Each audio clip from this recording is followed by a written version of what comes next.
Hi friends, welcome to my channel. ಈ ದಿನ ನಾವು 5ನೇ ತರಗತಿಯ ಸಿರಿ ಕನ್ನಡ ಪ್ರಥಮ ಭಾಷಾ ಕನ್ನಡ ಪಠ್ಯಪುಸ್ತಕ ಪರಿಷ್ಕೃತ 2024 ಭಾಗ 1 ಈ ಒಂದು ವಿಷಯಕ್ಕೆ ಸಂಬಂಧಿಸಿದ 2ನೇ ಪದ್ಯ ಭಾಗ ಸ್ವಾತಂತ್ರ್ಯದ ಹಣತೆ. ಈ ಒಂದು ಪದ್ಯಕ್ಕೆ ಸಂಬಂಧಿಸಿದಂಥ ಅಭ್ಯಾಸ ಮತ್ತು ಭಾಷಾಭ್ಯಾಸವನ್ನು ನೋಡೋಣ ಬನ್ನಿ. ಸ್ವಾತಂತ್ರ್ಯದ ಹಣತೆ ಬರೆದವರು KS ನಿಸಾರ್ ಅಹಮದ್. ಪದಗಳ ಅರ್ಥ ಇಲ್ಲಿ ನಿಮ್ಮ ಟೆಕ್ಸ್ಟ್ ಬುಕ್ಕಲ್ಲಿದೆ. ಫ್ರೆಂಡ್ಸ್, ಇಲ್ಲಿಯವರೆಗೆ ನೀವು ನಮ್ಮ ಚಾನಲನ್ನು ಸಬ್ಸ್ಕ್ರೈಬ್ ಮಾಡಿಲ್ಲ ಅಂತಂದರೆ ಪ್ಲೀಸ್ ಸಬ್ಸ್ಕ್ರೈಬ್ ಮಾಡಿ, ಲೈಕ್ ಮಾಡಿ, ಕಮೆಂಟ್ ಮಾಡಿ, ಶೇರ್ ಮಾಡಿ ಆದಷ್ಟು.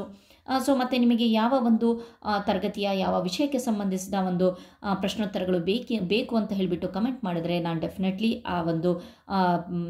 ಆ ಒಂದು ವಿಡಿಯೋ ಮಾಡೋಕ್ಕೆ ಪ್ರಯತ್ನ ಪಡ್ತೀನಿ. ಸೊ ಬನ್ನಿ, ಕೆಳಗಿನ ಪ್ರಶ್ನೆಗಳಿಗೆ ಉತ್ತರಿಸಿ. ಮೊದಲನೇದು ಅಭ್ಯಾಸದಲ್ಲಿ ಸ್ವಾತಂತ್ರ್ಯದ ಹಣತೆ.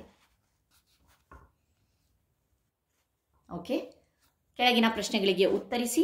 ಸದಾ ಉರಿಯುತ್ತಿರಬೇಕಾದುದು ಯಾವುದು? ಸದಾ ಉರಿಯುತ್ತಿರಬೇಕಾದುದು ಯಾವುದು? ಉತ್ತರ: ಸದಾ ಉರಿಯುತ್ತಿರುವುದು ಸ್ವಾತಂತ್ರ್ಯ ಎಂಬ ಹಣತೆ. ಸ್ವಾತಂತ್ರ್ಯ ಎಂಬ ಹಣತೆ. ನೆಕ್ಸ್ಟ್ ಪ್ರಶ್ನೆ: ಧೀರ ಶಕ್ತಿ ಉಳ್ಳವರು ಏನು ಮಾಡಬಲ್ಲರು? ಉತ್ತರ: ಧೀರ ಶಕ್ತಿ ಉಳ್ಳವರು ಸಮಯ ಬಿದ್ದರೆ ಹುಲಿಯ ಬಾಯಲ್ಲಿನ ಆಹಾರವನ್ನು ಕೈ ಹಾಕಿ ತೆಗೆದುಕೊಳ್ಳಬಲ್ಲರು. ಧೀರಶಕ್ತಿ ಉಳ್ಳವರು ಸಮಯ ಬಿದ್ದರೆ ಹುಲಿಯ ಬಾಯಲ್ಲಿನ ಆಹಾರವನ್ನು ಕೈ ಹಾಕಿ ತೆಗೆದುಕೊಳ್ಳಬಲ್ಲರು. ನೆಕ್ಸ್ಟ್ ಪ್ರಶ್ನೆ: ಮೊಳಕೆ ಉಂಟಾದುದು ಹೇಗೆ? ಉತ್ತರ: ಪ್ರತಿಯೊಬ್ಬ ವ್ಯಕ್ತಿಯ ಪರಿಶ್ರಮದ ಬೆವರು ಹನಿಗಳ ಸಿಂಚನದಿಂದ ಮೊಳಕೆ ಅಂಕುರಿಸಿ ಅದು ನಂತರ ಮರವಾಗಿ ಬೆಳೆದಿದೆ. ಮೊಳಕೆ ಉಂಟಾದುದು ಹೇಗೆ ಅಂತಂದರೆ ಸಿಂಪಲ್ ಆಗಿ ನಾವು ಪರಿಶ್ರಮದ ಬೆವರಿನಿಂದ ಮೊಳಕೆ ಉಂಟಾಗಿದೆ ಅಂತ ಬರೀಬಹುದು. ಆದರೆ ಸೆಂಟೆನ್ಸ್ ಕಂಪ್ಲೀಟ್ ಆಗಲ್ಲ, ಅರ್ಥಗರ್ಭಿತವಾಗಬೇಕು ಅಂತಂದರೆ ಪ್ರತಿಯೊಬ್ಬ ವ್ಯಕ್ತಿಯ ಪರಿಶ್ರಮದ ಬೆವರು ಹನಿಗಳ ಸಿಂಚನದಿಂದ ಮೊಳಕೆ ಅಂಕುರಿಸಿ ಅದು ನಂತರ ಮರವಾಗಿ ಬೆಳೆದಿದೆ. ನೆಕ್ಸ್ಟ್: ನಮ್ಮ ಗಮನ ಯಾವುದರ ಕಡೆಗೆ ಸಲ್ಲಬೇಕು? ಉತ್ತರ: ನಮ್ಮ ಜೀವನದ ಗುರಿಯು ಸಾಧನೆಯತ್ತ ಸಾಗುತ್ತಾ ಇರಬೇಕು. ಅಂದರೆ ನಮ್ಮ ಗಮನ ಎಲ್ಲಿರಬೇಕು?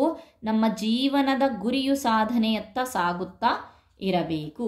ಇದಿಷ್ಟು 4 ಪ್ರಶ್ನೆಗಳಿಗೆ ಉತ್ತರ ಇದೆ. ಅದಾದಮೇಲೆ ನೆಕ್ಸ್ಟ್ ಭಾಗ ಬಂದ್ಬಿಟ್ಟು ಈ ಕೆಳಗಿನ ಪದ್ಯ ಭಾಗವನ್ನು ಪೂರ್ಣಗೊಳಿಸಿ ಕಂಠಪಾಠ ಮಾಡಿ ಅಂತ ಕೊಟ್ಟಿದ್ದಾರೆ. ಸದಾ ಉರಿಯುತ್ತಿರುವ ಹಾಗೆ ಸ್ವಾತಂತ್ರ್ಯದ ಹಣತೆ. ದುಡಿಮೆ ತೈಲವೆರೆಯುತ್ತಿರಲು ಬಿಡುವಿಲ್ಲದೆ ಜನತೆ. ಎಂತು ಕುಂದಬಹುದು ಎಮ್ಮ ತಾಯ್ನಾಡಿನ ಘನತೆ. ಸೊ ನಿಮ್ಮ ಟೆಕ್ಸ್ಟ್ ಬುಕ್ಕಲ್ಲೇ ಇದೆ. ಸೊ ಫಸ್ಟ್ನೇ ಪ್ಯಾರ ಇಲ್ಲಿಂದ ಇಲ್ಲಿಯವರೆಗೆ ಬರಿಬೇಕಾಗತ್ತೆ. ಓಕೆ, ಅದಾದಮೇಲೆ ನೆಕ್ಸ್ಟ್ ಬಂದ್ಬಿಟ್ಟು ಸಾಗಿದಂತೆ ಅಂದರೆ 4ನೇ ಪ್ಯಾರ, ನಿಮ್ಮ ಒಂದು ಪದ್ಯದ 4ನೇ ಪ್ಯಾರ. ಸಾಗಿದಂತೆ ಸಲ್ಲುತ್ತಿರಲಿ ಸಾಧನೆ ಎಡೆ ಗಮನ. ಪ್ರಾಣವನ್ನೇ ಪಗಡೆಯಾಡಿದವರಿಗೆಮ್ಮ ನಮನ. ತಾಯ ಮುಡಿಗೆ ದಿನವೂ ಏರುತ್ತಿರಲಿ ಹೂವು ದವನ. ಸೊ ಇದಿಷ್ಟು 2ನೇ ಒಂದು ಪ್ಯಾರಾಗ್ರಾಫ್ ಕೊಟ್ಟಿದ್ದಾರೆ. ನೆಕ್ಸ್ಟ್ ಅದಾದಮೇಲೆ ನೆಕ್ಸ್ಟ್ ವ್ಯಾಕರಣ ಮಾಹಿತಿಯಲ್ಲಿ ಗುಣವಿಶೇಷಣ. ಈಗಲೇ ಹೇಳ್ತೀನಿ ನಾನು, ಅಡ್ಜೆಕ್ಟಿವ್ ಅಂತ ಹೇಳ್ಬಿಟ್ಟು ನಾವು ಇಂಗ್ಲೀಷಲ್ಲಿ ಹೇಳ್ತೀವಿ. ಗುಣವಿಶೇಷಣ ಒಂದು ವಸ್ತುವಿನ ಗುಣವನ್ನು ತಿಳಿಸುವ ಪದವನ್ನು ನಾವು ಗುಣವಿಶೇಷಣ ಅಂತೀವಿ. ನಾಮಪದದ ವಿಶೇಷ ಗುಣವನ್ನು ತಿಳಿಸುವ ಅಥವಾ ಸೂಚಿಸುವ ಪದವೇ ಗುಣವಿಶೇಷಣ. ಉದಾಹರಣೆ: ರಿತೇಶನ ಬಳಿ ಕರಿಯ ಮೊಲವಿದೆ. ಇಲ್ಲಿ ಕರಿಯ ಎಂಬುದು ಮೊಲದ ಬಣ್ಣವನ್ನು ತಿಳಿಸುತ್ತೆ. ಅಂದರೆ ಇಲ್ಲಿ ಮೊಲ ಅನ್ನೋದು ನಾಮಪದದ ಒಂದು ವಿಶೇಷತೆ ಏನೋ ಅದು ಕರಿ ಇದೆ ಅಂತ, ಅಂದರೆ ಕಪ್ಪುಗಿದೆ, ಕರಿಯ ಬಣ್ಣವನ್ನು ಸೂಚಿಸುತ್ತೆ.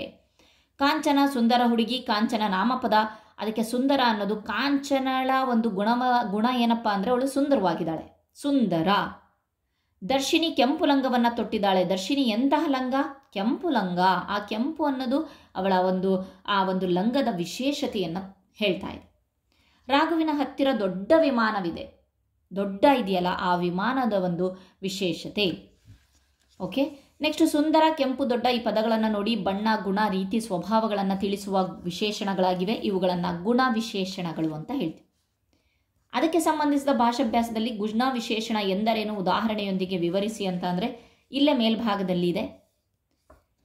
ನಾಮಪದದ ವಿಶೇಷ ಗುಣವನ್ನು ತಿಳಿಸುವ ಅಥವಾ ಸೂಚಿಸುವ ಪದವೇ ಗುಣ ವಿಶೇಷಣ. ಉದಾಹರಣೆ, ರಿತೇಶನ ಬಳಿ ಕರಿಯ ಮೊಲವಿದೆ. ಇಲ್ಲಿ ಕರಿಯ ಎಂಬುದು ಮೊಲದ ಬಣ್ಣವನ್ನು ಸೂಚಿಸುತ್ತದೆ. ಆಮೇಲೆ ನೆಕ್ಸ್ಟ್ ಈ ಒಂದು ಉದಾಹರಣೆಗಳನ್ನು ಸಹ ಕೊಡಬಹುದು, ಅಥವಾ ನಿಮ್ಮ ಸ್ವಂತದ್ದೇ ಉದಾಹರಣೆಗಳನ್ನು ಸಹ ಕೊಡಬಹುದು. ಕೊಟ್ಟಿರುವ ವಾಕ್ಯಗಳಲ್ಲಿ ಗುಣವಿಶೇಷಣವನ್ನು ಗುರುತಿಸಿ ಅಡಿಗೆರೆ ಹಾಕಿ, ಅಂದರೆ ಗೆರೆ ಹಾಕಿ. ಲಾರಿಯು ತುಂಬ ಲಗೇಜನ್ನು ಹೊರಬಲ್ಲದು, ತುಂಬ. ವಿಮಾನ ನಿಲ್ದಾಣದಲ್ಲಿ ವಿಶೇಷ ಅತಿಥಿಗಳ ಕೊಠಡಿಗಳಿರುತ್ತದೆ, ವಿಶೇಷ. ವಿಮಾನ ನಿಲ್ದಾಣ ತುಂಬ ಸುಂದರವಾಗಿದೆ, ತುಂಬ. ಹಡಗು ಬಹಳ ದೊಡ್ಡದಾಗಿದೆ, ದೊಡ್ಡ.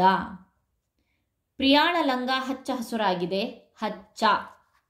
ಓಕೆ, ಡಾರ್ಕ್ ಗ್ರೀನ್ ಅಂತ, ಹಚ್ಚ ಅನ್ನೋದು ಈ ಒಂದು ಗುಣವಿಶೇಷಣ.